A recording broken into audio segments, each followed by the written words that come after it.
Well, g'day everyone and welcome back to the channel. As we all know, I was bored the other day, bought chickens, bought plants, and I've bought some more stuff.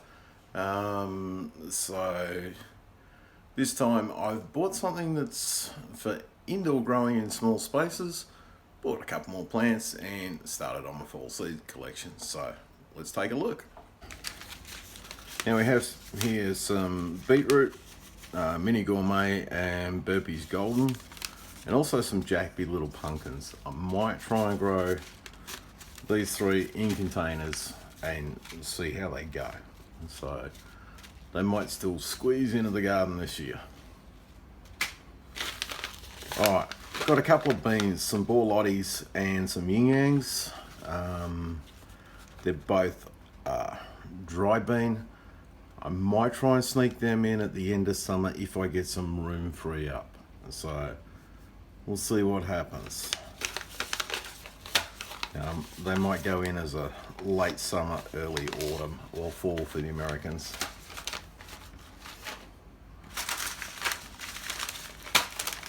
Okay. And here we have the fall/autumn planting crops. Some turnip, purple top, some watermelon radish. Now I saw these on Art of Creation. He's just finished harvesting his over there in the States, or he's in the middle of harvesting them as a fall crop. I'm not typically a radish fan, but he was cooking them, so I thought I'd love to give that a try. So I'm going to give it a go. Now I'm going to throw a link up. Have a look at Art of Creation. Great little channel, good friends of mine. Absolutely love them to death, so check them out. And yeah, they're my inspiration for trying this radish. Some peas, a green feast, a sugar snap climbing, and one called Frank's peas, which is an Australian heirloom. So I'm gonna give them a go for the fall garden. Some kale, Tuscan Cavallo Nero, Tuscan black kale. Cabbage, that's a normal cabbage and it's called the mini. And we've also got mini Wombabok, which is a Chinese cabbage. So all those are scheduled for the fall autumn garden. Next up, a couple of plants, because we all know that, hey, if I've got buckets, I've got room. So we have a pepino, which is a type of fruit. It's related to a pepper plant, a tomato, that sort of thing. It's in the solemn family. I have grown them before, and I didn't actually get to eat the fruit. Moved out of that house before the fruit was ripe, so never actually got to eat the fruit on it. So I'm going to give the pepino a go. And also we have a little cranberry. Now this one's going to be too late to take a harvest from this year, but you know, we can grow it up and see what happens. All right, next up, and this one's my tip for today. If you are growing inside and you are looking for something for a small space, or if you're growing in a small area, you know, balcony, that sort of thing, we've got the mushrooms. This one is a smaller one. It's an oyster mushroom growing kit. You can also get, you know, the big box versions, which have got field mushrooms and that sort of thing. So yeah, this is the tip for where you've got small space. All right, so for this one, we take the window off and it grows through this window.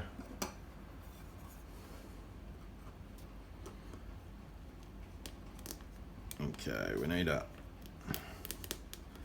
cut through. Obviously you don't want to cut too deeply, because that is where the mycelium layer is. So I just want to basically cut through the top. Now this one is grown on used coffee grounds, which is pretty cool. It's a recycled sort of product with the used coffee grounds.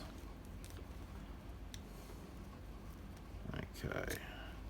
Now ideally you don't want to be touching that mycelium with your fingers because you don't want to contaminate it. Alright, so just peel it back. And I'll use, nope, I won't use that because it's not going to stay there.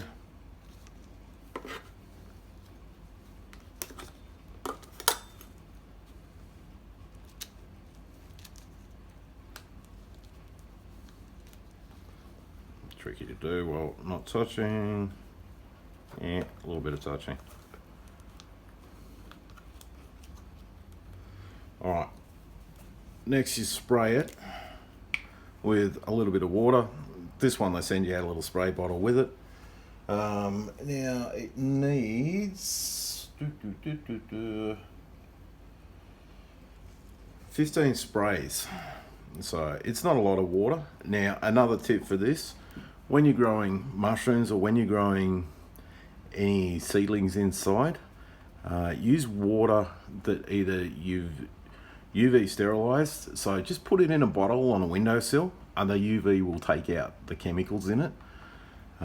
It neutralizes the fluorine and the chloride and that sort of thing, so it's not going to affect your plants, especially with growing mushrooms. You know, you don't exactly want to put chlorine in with the mushrooms. So we need to do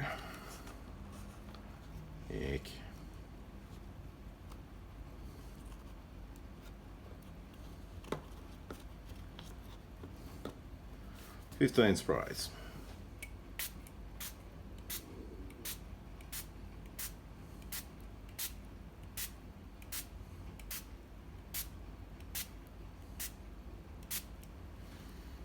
Okay, I'll just let that soak in first. All we're going to do after this is stand it upright, and then we're going to put it in an area that is nice and humid.